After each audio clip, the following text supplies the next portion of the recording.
can't handle the truth. Entirely legitimate topic for debate. You have offended my family. Hey, this is great, man. And you have offended a Shaolin temple. One major responsibility is to encourage people to use less drugs. I know nothing. I support a change in law to end federal criminal penalties for possession of up to 1 ounce of marijuana. We don't need no stinking budget. Homosexuality, immorality in general. How in the century you have slurred the meaning of the words we the people. Be warned, this is not your mother's marijuana. You could ask yourself a question. Do I feel lucky? Or do you, punk? I want to ask you a bunch of questions. I want to have them answered immediately. Surely you can't be serious. I am serious.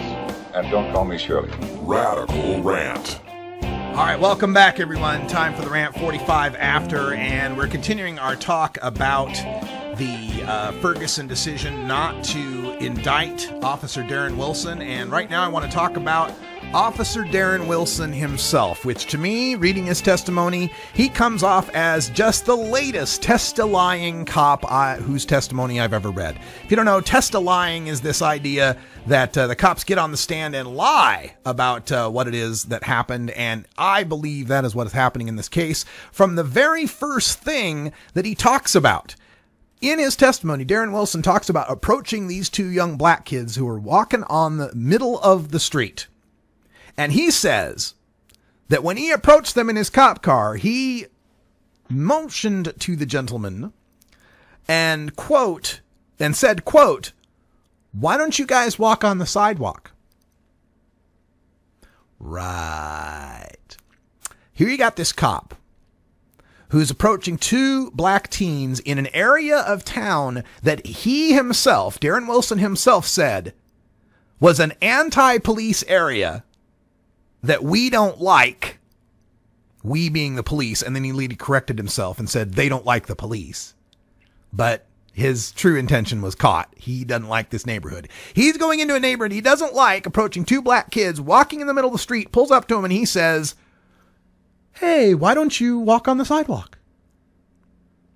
Like a suggestion.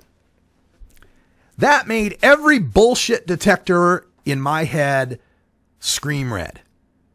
Especially compared to Dorian Johnson's account. Now, Dorian Johnson is the friend who was along with Michael Brown. Dorian Johnson said that Darren Wilson said, "Get the fuck on the sidewalk."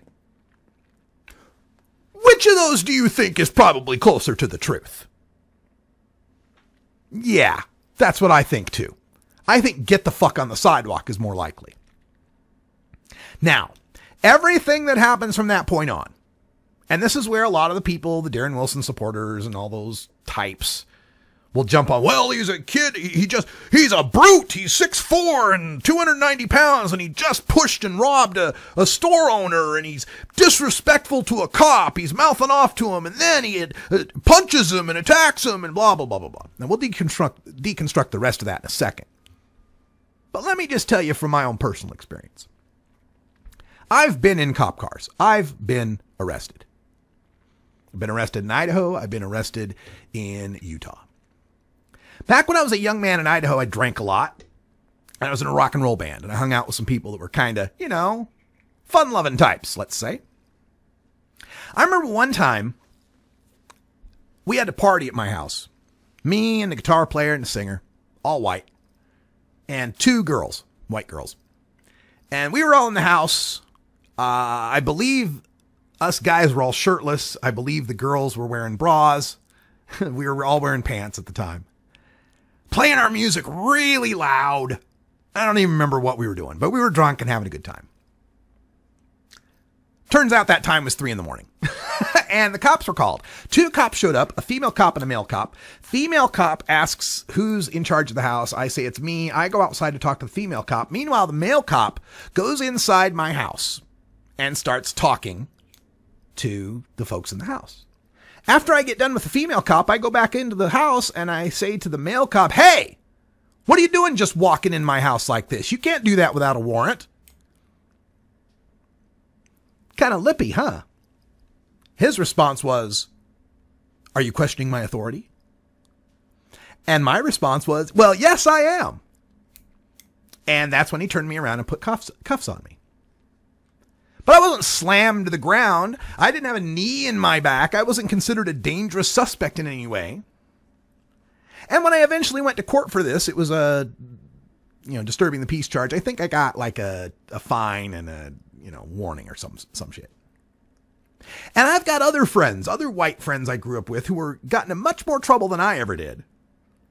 Not one of them ever had an encounter with a cop that went even slightly bad. And a few of them had encounters with cops where, had they been black, they'd have been arrested, cuffed, and stuffed. But because they were white, they got warnings. So this happens all the time, folks. So I'm much more likely to believe that Officer Wilson said, get the fuck on the sidewalk.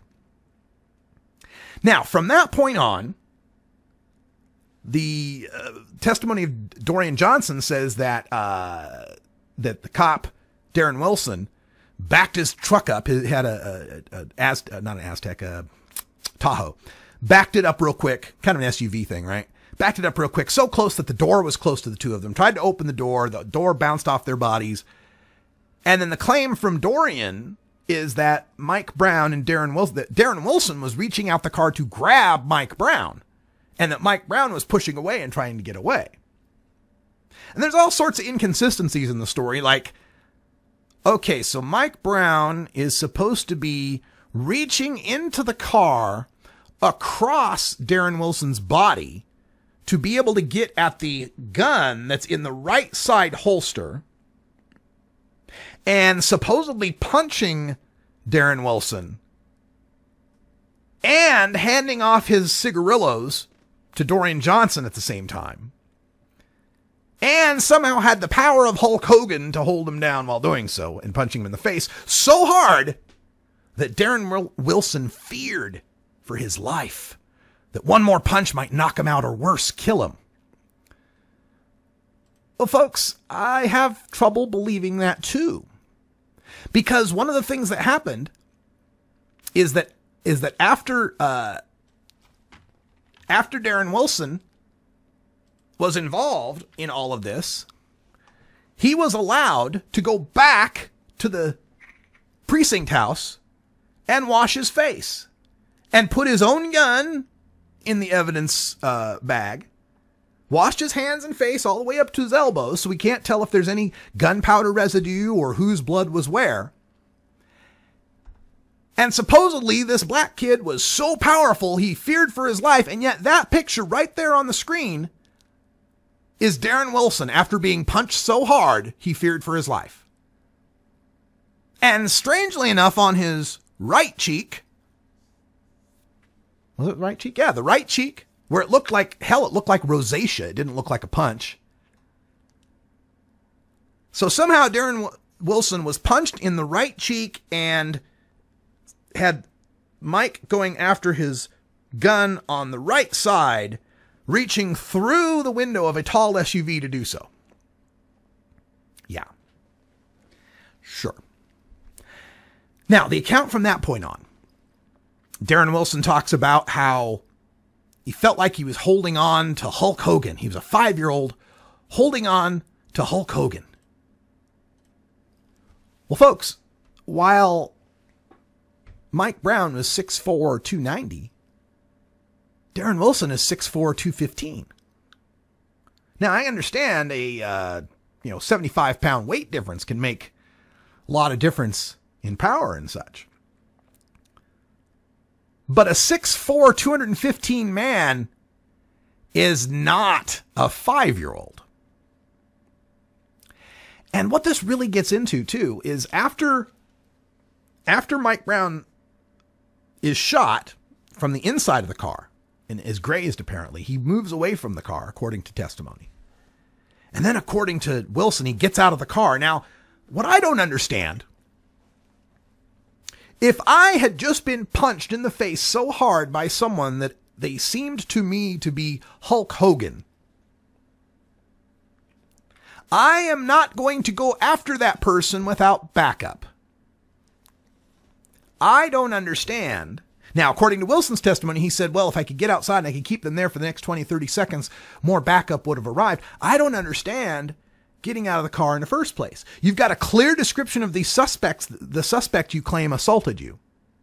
The suspect you claim assaulted you has no weapon on him. What was and he said, well, I had to stop him because who knows what he would have done to the next cop or the next person he would have, as if Mike Brown was some sort of marauding Hulk, completely out of control. Oh, and by the way, quick little reminder. You remember the Rodney King incident? Remember how the cops then called him a Tasmanian devil and a demon? And how this cop had now said he looked like a demon, like a Hulk. He grunted. He tried to bulk himself up to run through bullets. Folks, this is something called the magical Negro theory. You ever heard of this?